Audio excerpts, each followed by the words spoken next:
In this video, I will review some incident on board ship. Now, let's check it out.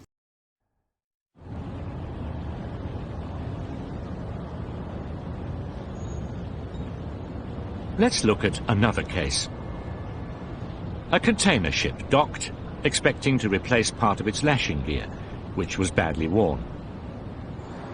But the chief officer found that the new equipment hadn't arrived. The agent said it would catch up at the next port of call. Maar ja, als je niks aan kan doen, nou ja, dan is het pech gehad.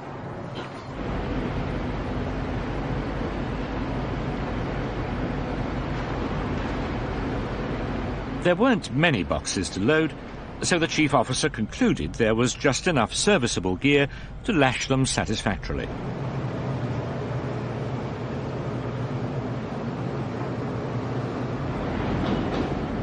Predictably, more cargo arrived at the last minute. The lashing gang had to cannibalize some cast-off fittings to get the last few boxes secured. This one is not good. The chief officer was dubious. I have a problem with those broken twist locks. I don't think we can use them on the containers.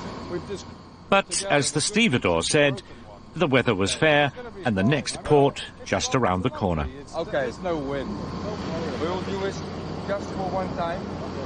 But the fair weather didn't last.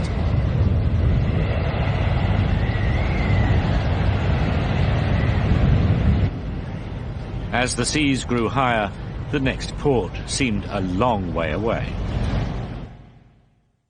And where was the stevedore when the stow collapsed?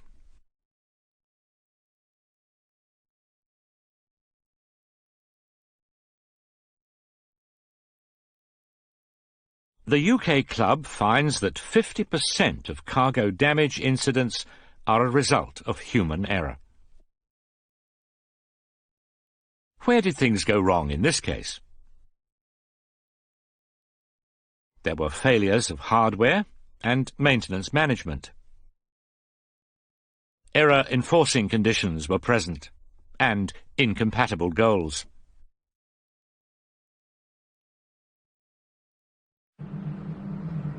There's no doubt it was a bad day for the chief officer. But what were the latent failures that made this an accident waiting to happen?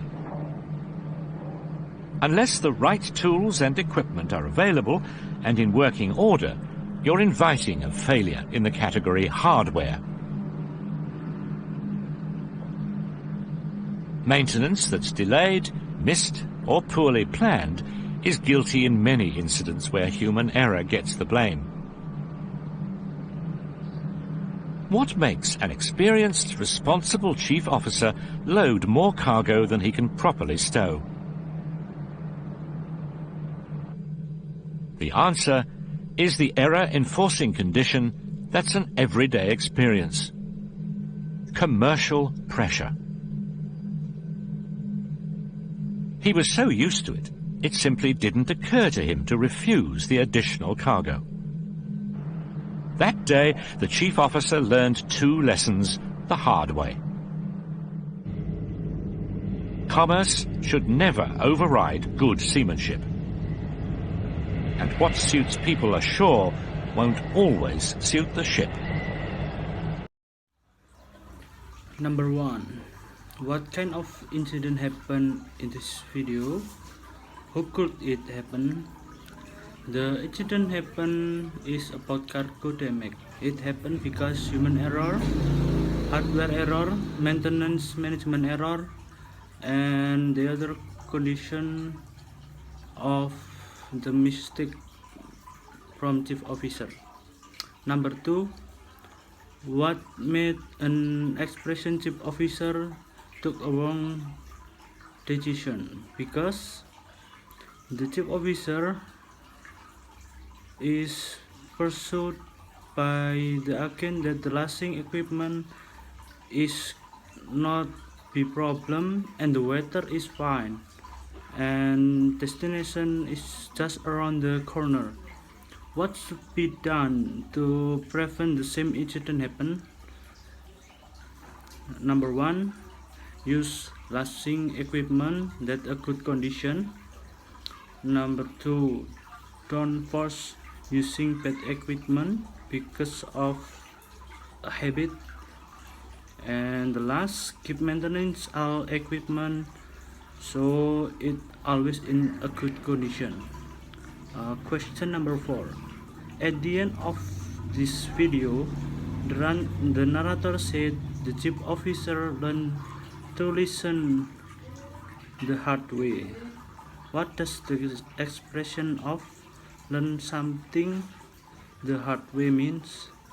It means learning or discover something that you need to know through experience or by making mistake. And the question number 5, retell the video using your own word. In this video, the chief officer loading container cargo in his vessel. Then he found lasting equipment that not at a good condition. He complained to the agent about the equipment, but the agent persuaded the chief officer to use it because the weather is fine and the destination is around the corner. Then the vessel depart, but the weather is not fine anymore, and the cargo got damaged in the way. After that, the video telling the review of the incident, why it can be happen, and the lesson from that incident. Thank you. Is that all from my video? Good afternoon.